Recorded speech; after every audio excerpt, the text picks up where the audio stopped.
The court is ready to hear argument in 19-190. The Catholic Diocese of El Paso against Porter from El Paso County and the 8th Court of Appeals District. May it please the court, Mr. Kuhn will present argument for petitioner. Ms. Fowler will present argument for cross-respondent. Mr. Kuhn will open with the first 12 minutes. Ms. Fowler and Mr. Kuhn will both present 4 minutes and rebuttal.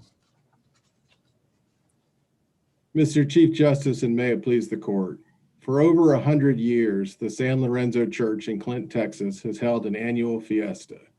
But if the Court of Appeals is right, I may have to tell my client it has to stop. In overturning the jury's complete defense verdict, the court got the law wrong in 3 important ways: the duty it put on the church, the standard for factual sufficiency review, and the zero damage rule. I'd like to talk about each of them today. On the question of duty, the issue turns on the legal status in relation to the church the volunteers held while inside the 4-H booth. Now, the trial court believed the greater weight of the evidence showed the volunteers were licensees, and the jury agreed. The Court of Appeals reversed, holding that as a matter of law, the volunteers were invitees. The Court of Appeals approach would put the duty on the church, not the individual vendors, to inspect and make safe each vendor's booth. But it's undisputed that the 4-H volunteers were acting in their capacity as volunteers inside the 4-H booth. And Texas law, consistent with the law of other jurisdictions, holds that volunteers are treated as licensees. Now, the Court of Appeals misapplies and misplaces an unreasonable burden on the church. The entire reason we have premises liability in the first place is on the notion that the landowner is in a better position than the plaintiff to know of and make safe the condition. But in this case, the vendor and the volunteers in the booth are in a much better position to protect against the danger of a flash fire inside the booth. Mr. Kuhn, if there were 4-H employees in the booth, would they be invitees? They could be, Your Honor, depending on what they're doing, because if there is a business relationship between 4-H and the Court of Appeals talked about and trial counsel talked about the idea of 4-H was a business invitee. I think that's an awkward way to say it, because when we talk about status, we're talking about the plaintiff themselves. But I think if they have a business relationship, I think a good example, Your Honor, would be the carnival. So the carnival in this case was on the premises, had a business relationship with the church, and presumably, let's say for the purposes of this demonstration, had employees. We would owe a duty to those employees as a business invitee, but that's not the real issue if you think about it the way it's happened here.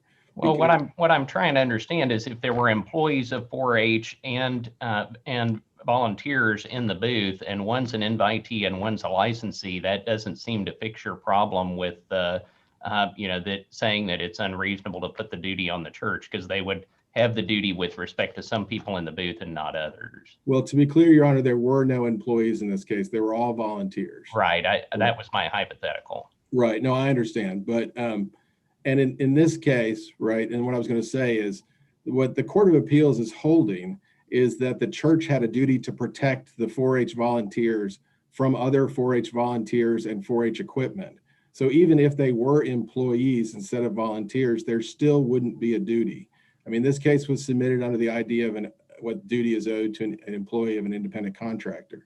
But the law is crystal clear. The owner or occupier does not owe any duty to an employee of a general contractor to protect them from the equipment or the actions of the general contractor on the property. Go back to your analogy, your question, Justice Busby, you would actually be holding the church to a higher duty than what you would to an employee. So we have to look at what happens at the time, the injury, where they are. And also I would disagree somewhat from your idea that it would be an impossible burden, but it's fine to have 2 people in the same premises, some of which are employees, some of which are licensees or invitees. But the point is, in this case, if there were 2 people in the booth, one was an employee and one was a volunteer, the duty should run from 4-H because they're the ones in charge of the booth. It's their equipment. we don't have a duty to protect them from themselves. In fact, in this case, the trial court granted summary judgment, a partial summary judgment to the adult volunteers under the Charitable Immunity and Liability Act, and held that under the act, they could only be held to the duty of gross negligence. In other words, when the Court of Appeals held that we're held to the higher duty, they're saying that the church had a higher duty than the adult volunteers who were in the booth and whose equipment it was and who set it up. There's no basis, there's no case, whether you're talking about independent contractor or otherwise, that would hold there's a duty in a case like this. Does the plaintiff's status as a licensee or invitee matter if the jury found the church not liable in ordinary negligence? Well, the Court of Appeals held that it shouldn't have been submitted that way. So, I mean, as a matter of law, I'm sorry, Your Honor, just to make sure I understood, the general negligence question, is that what you're referring to? Yes, they found that the jury found against the plaintiff in ordinary negligence, right? Negligent activity. And if the issue is a duty to inspect, right? Does that finding bear at all on the debate we're having here about the status of the plaintiff? Right, Justice Bland. Honestly, I would say that the case law has developed since this trial. And I look at some of the court's more recent opinions that talk about negligent activity versus a premises claim. In my mind, this is a premises claim based on what the court said, because it's not a malfeasance claim, it's a nonfeasance claim. I don't think, based on what the court has said in its recent cases, you would have submitted the negligence claim at all. But I don't think it matters, because I think the jury got it right, 100% right. And there is case law that says if there's a fact question, you submit it and let the jury decide. They did that here. They came out as a licensee, which is correct under the law, and they held that we didn't breach the standard. So it shouldn't matter. I mean, in terms of you deciding what to do with the case, the jury got it right. And what we're saying is the jury's verdict should be upheld, which takes me to the factual sufficiency review issue, which I think the court needs to get to, and the Court of Appeals did as an alternative holding.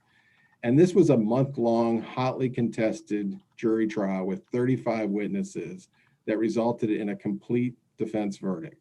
Now, under proper factual sufficiency review, a reviewing court should not reverse a jury's verdict on causation when everyone agrees there's substantial conflicting evidence on what caused the accident. But that's exactly what happened here.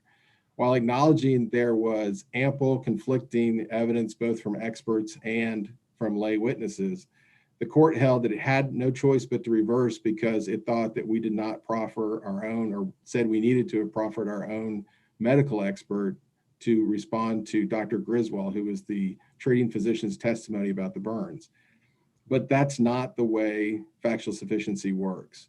The jury, so what the court is doing there is elevating this concept of expert testimony that is perhaps on a matter that experts alone could testify to, and it reaches the level of conclusive. Neither of those is true here. Here, the causation issue is not for the expert. If his testimony was about what type of burns were these a second or third degree burn, and the jury was asked what type of burns are these, second or third degree burns, and that's the question and that's the only testimony, they might have a point. But the jury is free under plenty of law from this court and others to disregard a mixed question from an opinion from an expert about causation.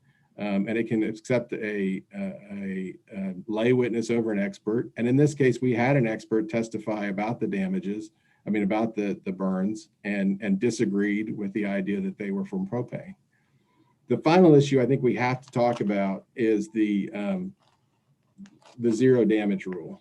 And before you get to that, you said that we have to reach the issue about causation, but if we conclude that 4-H, that the volunteers were licensees, do we have to reach the causation issue?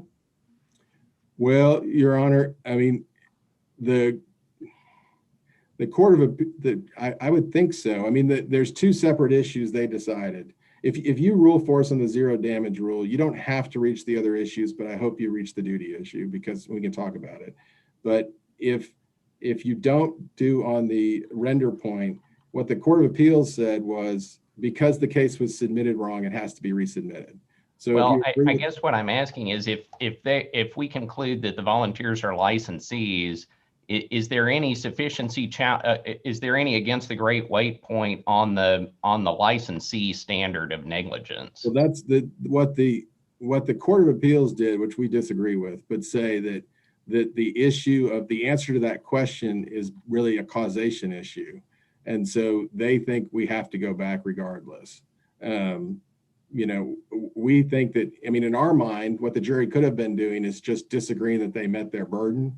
So, you know, But causation is a separate element from breach of the standard of care, whether it's the licensee standard or the invitee standard. So I'm just trying to figure out, even if we thought that there was overwhelming evidence of causation, if there's not, you know, if the jury could have gone either way on whether they were negligent under the licensee standard, then it seems like the verdict has to be upheld.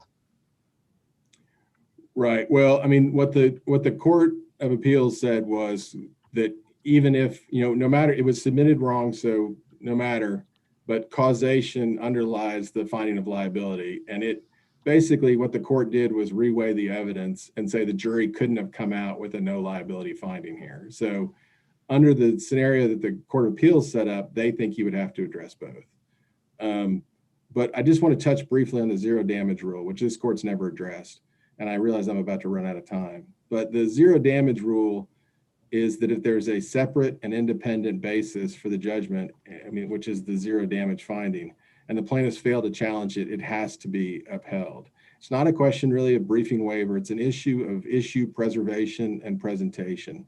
And the courts of appeals have followed this rule for decades. And in this case, the plaintiffs only challenged two findings of factual insufficiency. One was they challenged the jury's liability finding based about the cause of the fire, propane versus the water. And then they challenged the jury's control finding. Nowhere in their opening brief, either in substance or in name, did they challenge damages. And I realize I'm running out of time. Mr. Chief Justice, can I just take a second to wrap up? Yes, you can finish your thought. So here, what the courts have said, and I would direct the court to Judge Peoples' opinion in the San Antonio Press case, because that's also a fire case. He goes through the exact same analogy, and he talks about why it's important. Because if the rule is not that they have to challenge each independent basis, you flip the burden and you put us and every other defendant or appellee in the position of having to raise independent basis to avoid waiving them ourselves. And that's not how briefing is supposed to work. Thank you. Any other questions? Thank you, Mr. Kuhn. We'll hear from Ms. Porter. May it please the court, Mr. Enoch will present argument for respondents.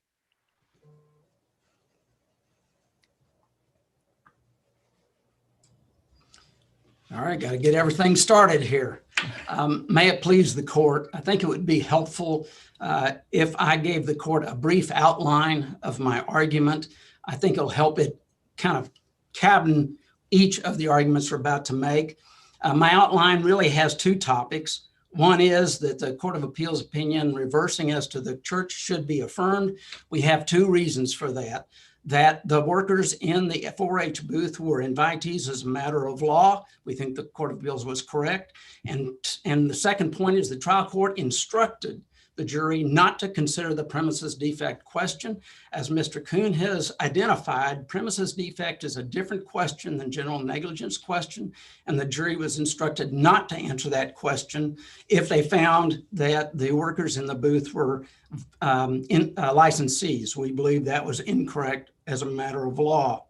The second part of the outline is the heritage propane issue. The Court of Appeals affirmed the trial court's take nothing judgment. We think the Court of Appeals made the wrong analysis of the case. We do think we have significant error that was harmful to the outcome of this case.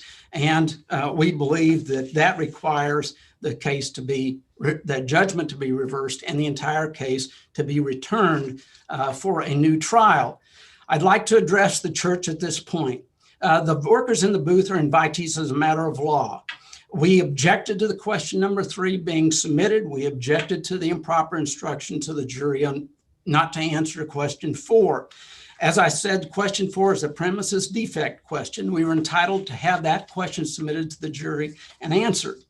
As the church acknowledged, it has 3 challenges. One, it says volunteers are licensees when occupying the booth. The second one is that we waived the challenge by not attacking the 0 damages finding. And their third was that the Court of Appeals erred by concluding there was likely a propane explosion and not a grease fire.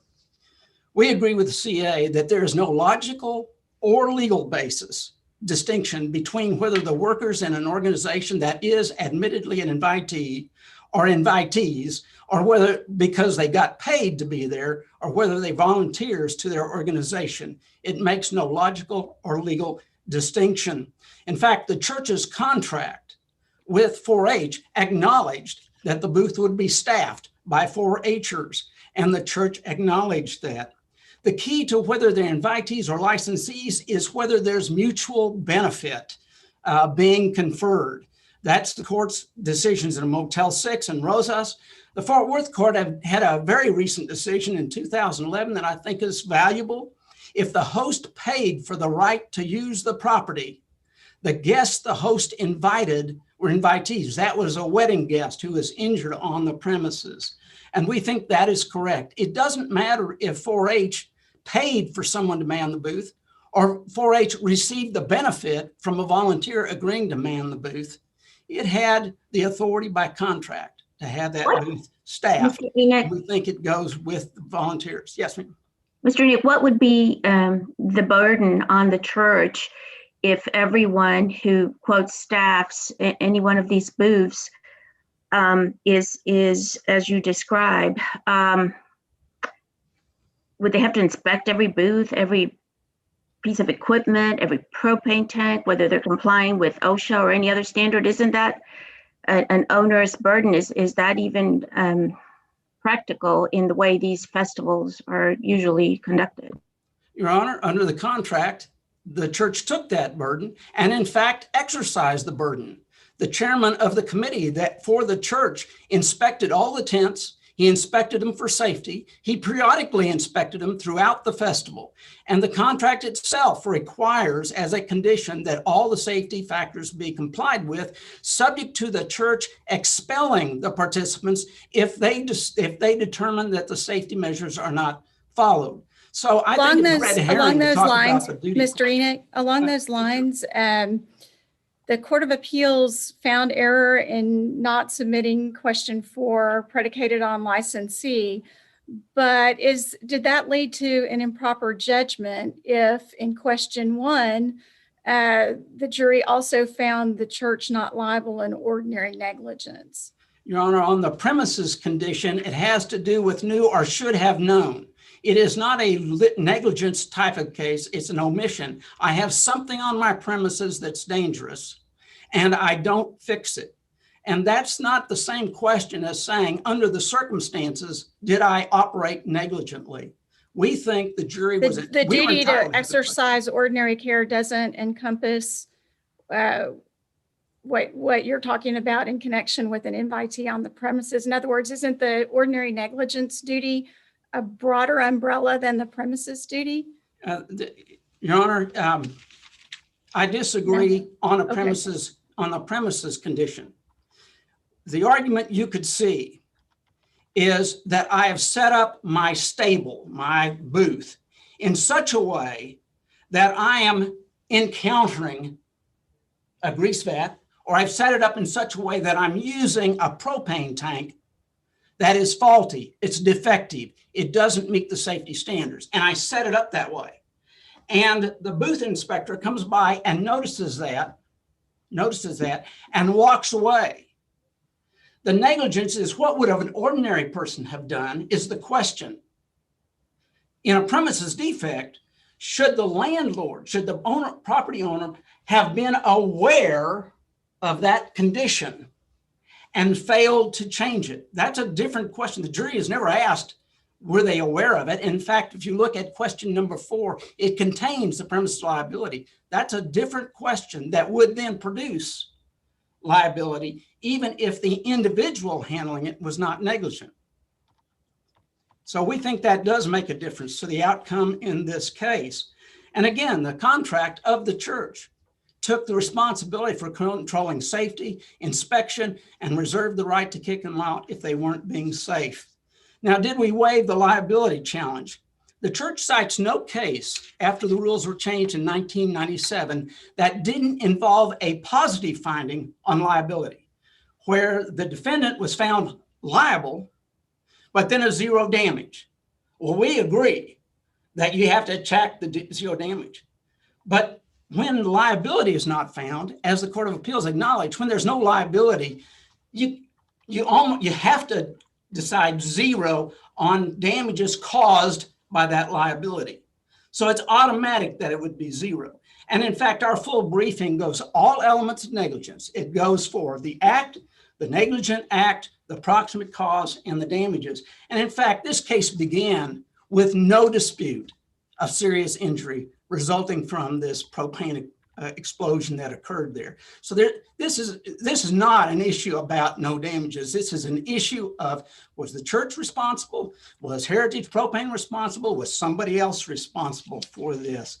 I think the Flakes case in 2020 acknowledges that when the main issue has subsidiary issues that are reasonably included, the Court of Appeals should not waive because a specific word was not used or a specific challenge.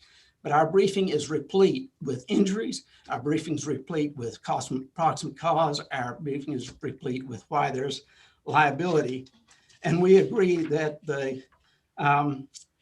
with the Court of Appeals on handling that. To conclude on the Court of Appeals. Let me just ask you the same question I asked Mr. Kuhn. I understand your point about that the zero damages is really all tied up with the no answer on liability, but do we need to reach the causation issue if we conclude that the volunteers were licensees? Is there any challenge against the great weight that the church would have been negligent under the licensee standard for premises liability? Your Honor, we think there would be liability in the licensee. We've attacked the other questions where the jury answered zero. I was going to address that when I'm talking about the propane company. But with respect to the church and that specific answer, we rely on the fact that these are invitees as a matter of law. You reach the causation issue, but the fault here that produced a bad judgment was the trial court instruction to not answer the premises liability question. We think that's it. And I would go back and I'd make the same argument about licensee. There's a Hicks case that was identified by the church out of Arizona that said because the volunteer was not paid by the property owner, there was not a mutual benefit that was being made. And I think this court would not follow that decision because it doesn't, the issue of the licensee invitee doesn't depend on whether the property owner pays somebody to do something for them. It depends on whether the organization was an invitee, which is 4-H, and whether 4-H mans its booth with volunteers or employees. I suggest it would be an impossible case to sit there and say, well, Bill, who's doing X, and Sam, who's doing Y, but Sam is a paid staff member, is now an invitee, but Bill, who's performing a valuable function, is not, would be a hard case to logically explain, and I don't think it's legally explainable. I believe that it is, as a matter of law, they're invitees on there, and the contract contemplates that the booth would be staffed under its agreement to sell its space to the church. And regardless, the church also retained all the rights to water, all the rights to ice, and the people in the booth were making those purchases. So this was a benefit to the church, and it was a benefit to 4-H. And I think it makes no logical sense to say that volunteers don't count as invitees under the organizational umbrella that is, in fact, a invitee. I think the Court of Appeals opinion ought to be affirmed. In the time I'm remaining, I want to talk about the Heritage Propane Company and all of that issue. The court does not acknowledge jury nullification. I'm not here to argue that this was a fault of jury nullification. The court does require juries to follow the law. It does require juries to decide the facts that are presented without considering the result of their answers. But we accept the responsibility of showing the corollary rule of the high burden to try to overturn a jury's failure to find, in this case, failure to find liability on the part of the gas company, and also failure to find liability on the part of the church. We believe the record in this case meets that burden. I want to call the court's attention to very egregious errors that we contend were harmful and led to an improper verdict. It is two experts that the defendants brought, an expert by the name of Davis and an expert by the name of Eberhard. With respect to Davis, Davis used demonstrative evidence that was never provided to us, even though the defendants had the opportunity to present all of the information that their expert was going to rely on. We didn't know about these demonstratives until the day of trial. What is more egregious is we objected to the use of the demonstratives, and the judge said our objection was too early. So we had to sit there while the judge was watching and the jury was watching, and then make the objection once we found out what the videos were trying to do and what Davis was trying to use with them. And then the judge says the objection came too late. Well, this can't be the case that we're whipsawed, where it's too early because the judge hadn't seen the evidence, and then it's too late because the judge has allowed the jury to see the evidence. Now, here's the problem with the evidence. It is videos showing propane explosions, showing grease fires. But the witness wants to say, see, this helps you understand what the witnesses heard or didn't hear. But it had no relation to the events of the day. There was no foundation to those videos that, based on the eyewitness testimonies, this is what they would have seen, or this is what they would have heard. That's not what this was. This was a series of explosions, series of fires, and then the witness says, see, you can hear from those, and now you can make up your own mind whether the eyewitnesses were correct or not correct. That demonstrative evidence was harmful, and the judges allowing the jury to see it, and in particular, saying, now that the jury's seen it, your objection is overruled, was egregious. And we think the outcome in this case was based on the jury becoming confused about, well, maybe something else happened out there and it wasn't a defective propane tank. Going to Eberhard. Eberhard was a designated witness. Eberhard did testify on behalf of defendants. But the problem with Eberhard is he came up with a new theory about the sounds that the witnesses heard.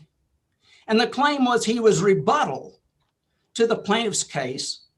The entire plaintiff's case was about sound. It was about flash. It was about explosions.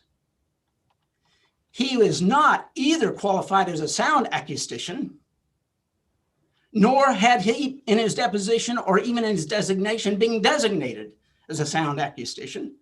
But he shows up and the judge says, well, that's rebuttal. And on top of saying it's rebuttal, oh, by the way, the opponent, the plaintiff in this case, you must demonstrate to me that you're not surprised by this new evidence. And that is the reversal of the burden.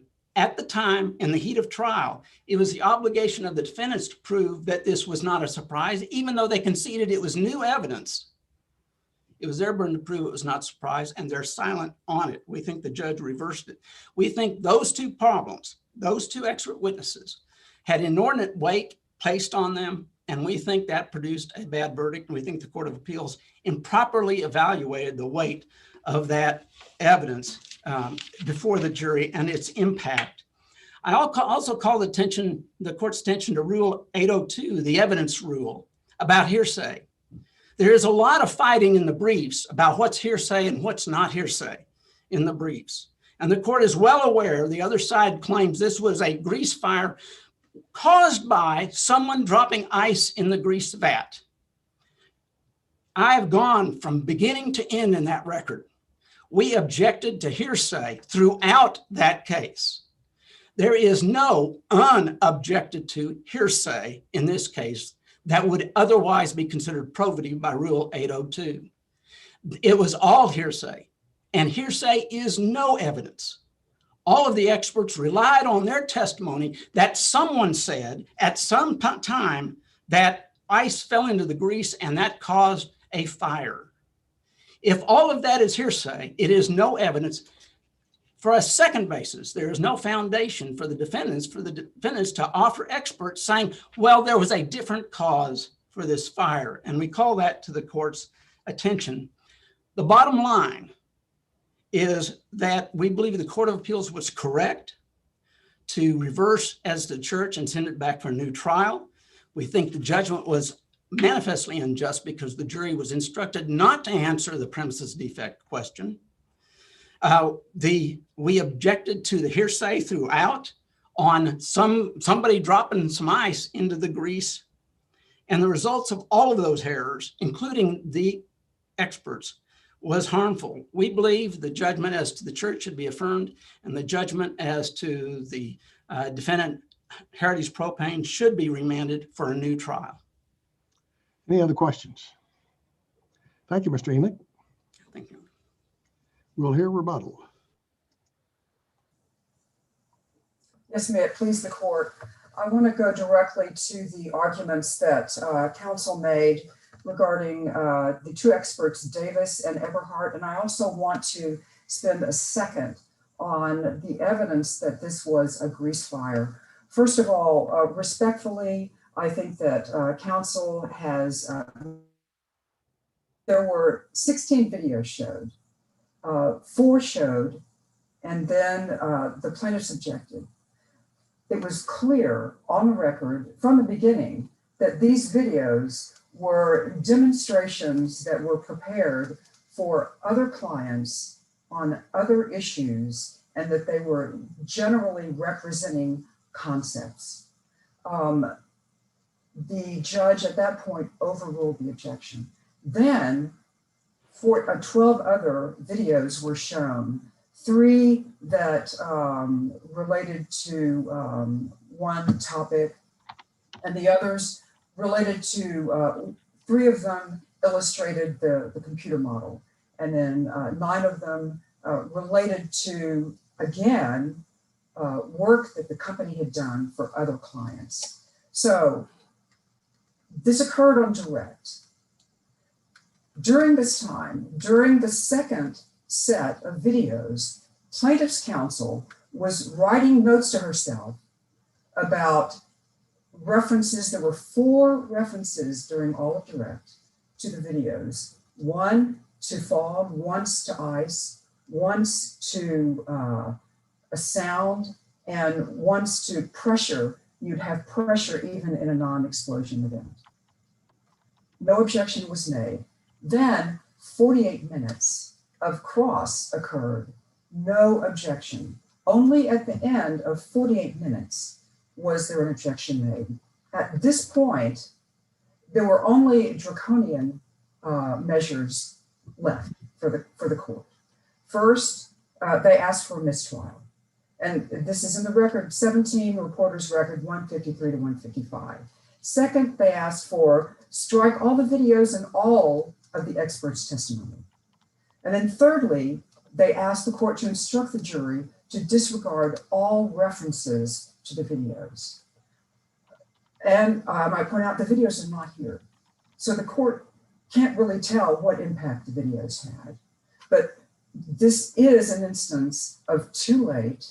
And this is a good example of why we have the rule that you object at the time. Had they objected, When the first time counsel wrote a note to herself, we would not be here at all. Secondly, I want to go quickly to Eberhard. No witness had testified in the depositions that what kind of fire it was based solely on sound. But at trial, I believe it was done, plaintiff's expert, for the first time, testified that it was a propane fire based only on sound. We then asked our expert to testify only based on sound. After much discussion, the court noted that the Dunn's testimony was a shade of his earlier testimony, but that he never testified to sound alone. And he determined that Eberhard's testimony was included in his earlier testimony, and that he was qualified. And actually, there was not an objection at the time. I don't believe that he was not qualified. May I briefly, I see my time is up, Chief Justice, may I briefly address the ICE, the facts on that? Just briefly, Ms. Sullivan. So, counsel referred to hearsay. Jennifer Evelyn was in the booth, and one of the volunteers, she told the church official at the time of the accident that the fire happened after the kids happened when ice was dropped in the fire. She told her son that as well. Diller, who owned the tank, testified that Amanda, one of the children, told him that the fire happened right after ice was passed over. We ask that the court affirm the Court of Appeals judgment as to the heritage propane. Thank you. Any other questions? Thank you, Ms. Fowler. Mr. Kuhn, I think you have 4 minutes. Thank you, Your Honor. He says to look at the contract, which is Plaintiff's Exhibit 2. And I hope the court does, because nowhere in there does it create a burden on the church to do what he claims it does, right? What it does is it says things like, if you're going to serve food, you have to get a city inspection. It doesn't say we're going to get that inspection for you or inspect what you do. It says you have to have a fire extinguisher. It doesn't say we take upon ourselves the burden to make sure your fire extinguisher meets federal regulations. It says if you have propane tanks, it needs to meet federal regulations. It doesn't say we take upon ourselves the burden to create, like their fire expert would say, fire suppression plans for every single booth. In fact, it does the exact opposite. If you look at it, it has limitations on liability, and it specifically says, which you looked at in Bright, that we put the burden on the vendor. It specifically says the vendor will hold us harmless, which is one of the factors we look at. So in order to get this burden based on the idea, because the only thing we have is the ability to shut them down. We have basic safety rules. We have, the ability, if we see something unsafe, to tell them to stop. That's it. And that's exactly what this court has said repeatedly is not good enough, right? You said it in Bright, you said it in Chapa. If we're wrong on this, then either there's a different rule that applies to church bazaars, no matter if they submitted it as an independent contractor or not, or the plaintiff has to be wrong.